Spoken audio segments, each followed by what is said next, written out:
pagpiging sa inyo. Anong sabi doon, kapatid na Daniel, kung itutuloy natin? Kung sila'y nakikipagpiging sa inyo, mga pastor na walang takot, na pinasasabsabang kanilang sarili, mga alapaap na walang tubig, na tinatangay ng mga hangin, mga punong kahoy sa taginaw na walang bunga, na makalawang namatay, na binunot pati ugat. Kung ating papansinin, matatakot tayo mga kapatid. Sa iglesia pala, may mga pastor na walang takot. Pastor pala ang mga ito Mga manggagawa. Kung paanong may masasama sa Israel, kung paanong may masasama sa Sodom at Gomora, kung paanong may mga rebelding anghel, kung paanong mayroong mga rebelding Israelita, mga nanlalait sa namiminuno sa kanila, meron pala nito sa iglesia. Lahat ng diwang ito nasa iglesia. Pero patago. Pawang mga bato silang natatago sa inyong piging ng pag-iibigan. Pag sila'y nakikipagpiging sa inyo, mga pastor na walang takot. Kaya hindi tayo dapat magtaka, pero dapat tayong matakot. Meron yan sa iglesia. Sino nakakaalam, meron pang natitira. Marami na kasing inihayagan Diyos Makakatiyak kaya tayong wala na. The possibility is mayroon.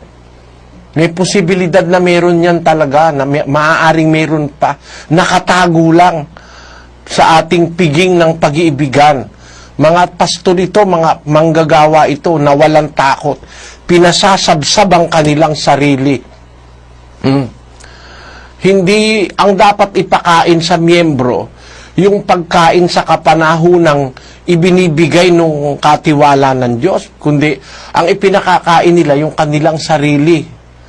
Ito raw ay mga alapaap na walang tubig. Kumaga walang essence ang sinasabi nito, walang laman.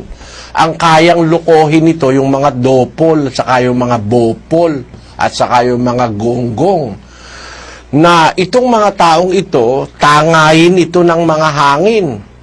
Yung mga hangin, larawan ng aral at influensya yan Yung hangin sa Biblia na tumatangay, larawan niya ng influensya at saka mga aral na mali. Yung sinasabi sa 4:14 ng Efeso, upang tayo wag nang maging bata pang nagpapahapay dito't doon, dinadala sa magkabi-kabila ng lahat ng hangin, ng aral, sa magitan ng daya ng mga tao sa katusuhan ayon sa lalang ng kamalian.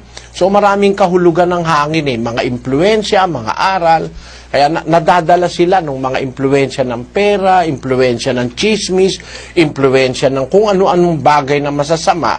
Itong mga alapaap na walang tubig na itong tinatangay ng hangin, ng mga pastor na walang takot, walang prinsipyo ito Tangayin ito Kaya pag ang manggagawa walang prinsipyo, ingat kayo mga kapatid, basta't madaling natangay-tangay, ingat kayo. Sinasabi sa Biblia, meron yan sa piging ng ating pag-iibigan. So sa tanong natin, ano ba yung piging na pinagsasalu-saluhan natin? Piging ng pag-iibigan, ikaw man, kumakain ka ng buong sarap at ngumunguya ka, biglang-biglay, makanguya ka ng bato. Discouragement ang mararamdaman mo Baka mawalan ka ng gana pagka nanguya mo'y bato. Ito yung mga batong nakatago sa piging ng pag-iibigan.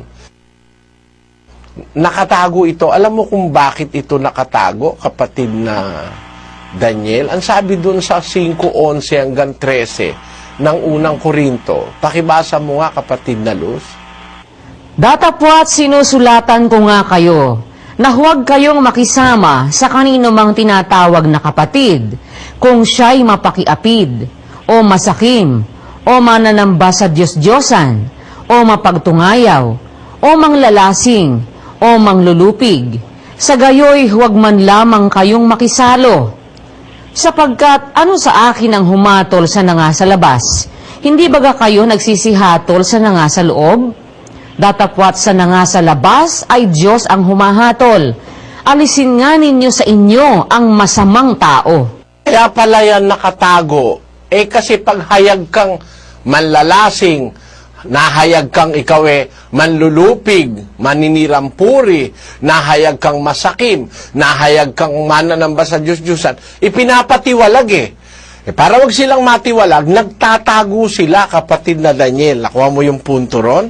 Opo, kapatid na Eli, para wag silang matiwalag, para wag silang mapalabas, wag silang palayasin, ikinukubli po nila yung kanilang mga maling ginagawa o yung kanilang pagiging mga bato na natatago sa piging ng pag-iibigan ng mga magkakapatid. So, itong mga taong mapagpakunwari, ito'y mga taong, hindi mo makikita basta-basta ang talagang kulay. Kasi nakatago nga ito Parang hunyango na sa harapan, sa tingin mo, berde siya Kaya akala mo kung saan siya nakadapo, ganun siya. Kaya kung sino ang kaharap, okay sa kanya. Pero pag talikod mo, kakagating ka sa likod. Ganun yung mga tao na yan, mga traidor. Sa madalit sabi, mga taong traidor, walang utang na loob, mga ingrato, kagaya ng mga lumaban kay Moises. Yan ang mga taong ito. Nasa iglesia ito. Pero, ba't natin sila bibigyan ng malaking worry, no? Ang ipinakikita lang natin dito, tayong magkakapatid, may piging ng pag-iibigan. Di ba? Kaya lang, dapat malaman talaga natin sa piging natin ng pag-iibigan, merong walang pag-ibig. May mga nakasalit dyan na walang pag-ibig. Sapagkat may ilang taong nagsipasok ng lihim, yaong mga itinalaga ng una pa sa kahatulang ito, mga di banal, na pinalitan ng kalibugan ang biyaya ng ating Diyos, na itinatatwa ang ating iisang guro at Panginoong si Hesukristo. Di nakapasok talaga sa iglesia yan. Kaya ang sabi niya dun sa bandang huli, gayon din ang mga ito, na di nasa iglesia yan, yan ang sagot ng Diyos sa akin. Sabi ko, ano kaya ang ipaghihinanakit ko kung nakakaranas ako ng ganito sa mga ganitong tao? Yung palang mga unang apostole, naranasan din nila yung meron sila din kasamang ganyan.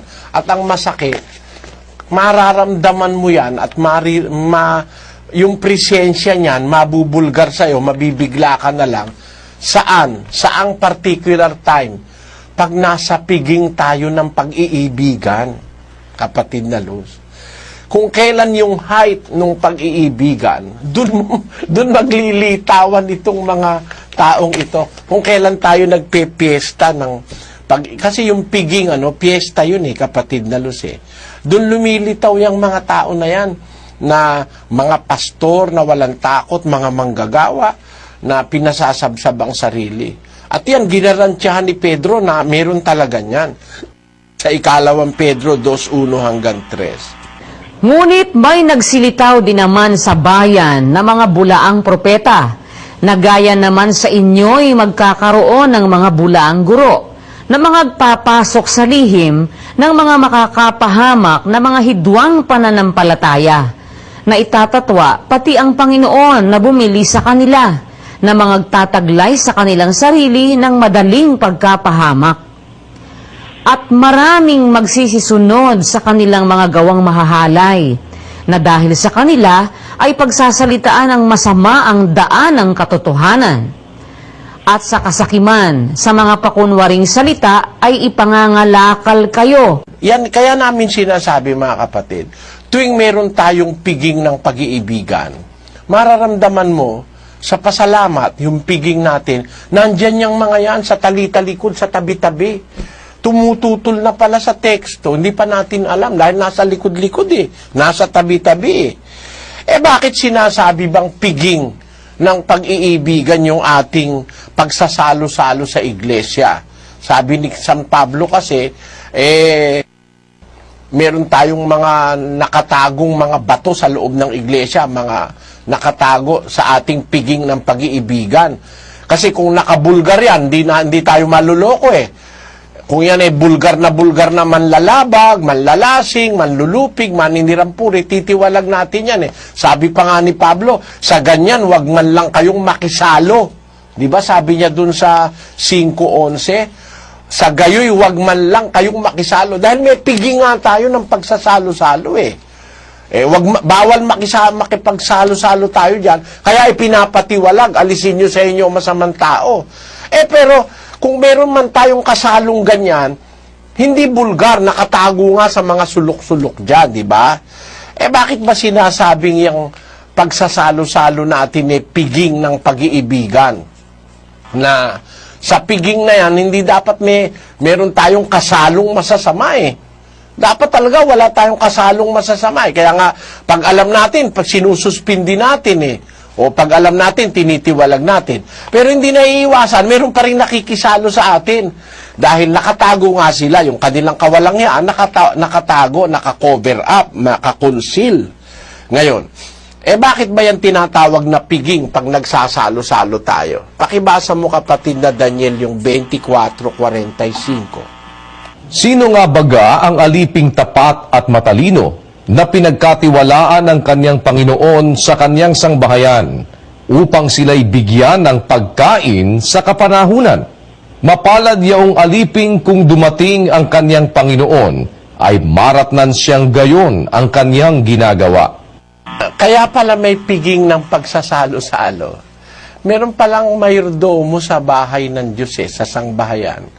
May katiwala na aliping tapat at matalino na pinagkatiwalaan ng Panginoon sa sangbahayan upang sila'y bigyan ng pagkain sa kapanahunan. Alam mo, sa isang sambahayan, kapatid na Daniel, merong mga regular meal May pagkain inihahanda ang nangangasiwa ng isang sambahayan. May pagkain, regular lang.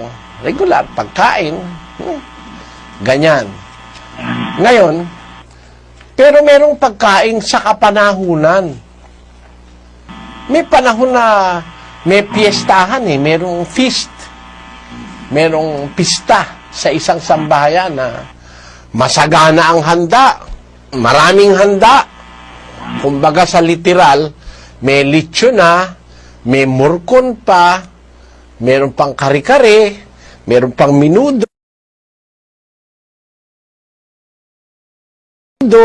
maraming handa, may paella pa saka kung ano-ano pa. Kaya pala nagkakaroon ng piging sa iglesia. Merong masaganang handa, hindi ito regular lang Masagana ang handa, maraming pagkain. Parang pagkapasalamat ng kapatiran, kahit na yung ordinaryong pasalamat, may piging tayo pagkapasalamat ng kapatiran, lalo ng piging, maraming pagkain nakahanda. Minsan, 6 na paksa, 8 paksa, hindi nga maubos Ganon. Kaya piging, bakit nagkakapiging? May naghahanda yung matalino at tapat na katiwalang alipin ng Diyos na nagpapakain sa sangbahayan ng Diyos ayon sa sinabi ng ating Panginoon Kristo. Ngayon, maaaring sabihin ng sino man, bakit meron ba kayong piging? Meron nga Pumunta ka sa Katoliko, wala kang makakain. Walang handa. Dilis Nakakasawa. Kaya yung mga miyembro sa Katoliko, 1 oras lang, gusto na umuwi 1 oras lang, yung misa, hindi makatagal sila Kasi wala kang pagkain dun Walang mapakain Yung protestante, ganun din. Paulit-ulit lang yung sinasabi ng protestante. Wala rin silang maipakain sa miyembro Pero sa iglesia, mga kapatid, kayo makakasaksi nakakapagpiging ba tayo? Meron ba tayong talagang, kung bago-usap spiritual parang piyesta sa dami ng makakain? Sabihin mo nga sa akin, Sis Luz, kung nakakaramdam kang ganun. Ay, opo, Brad Eli. Madalas po yun na may piging tayo. Halos lahat nga ng mga pagka prayer meeting natin, yung worship services natin, yung pasalamat natin, lahat po yun, ang sasarap ng mga pagkain natin talagang meron tayong piging. At hindi natin maubos-ubos yung mga pagkain na inihahain po doon sa piging na yon. Sa iglesia ng Diyos, Hindi ako ang magsasabi eh. Kayo ang kukumpir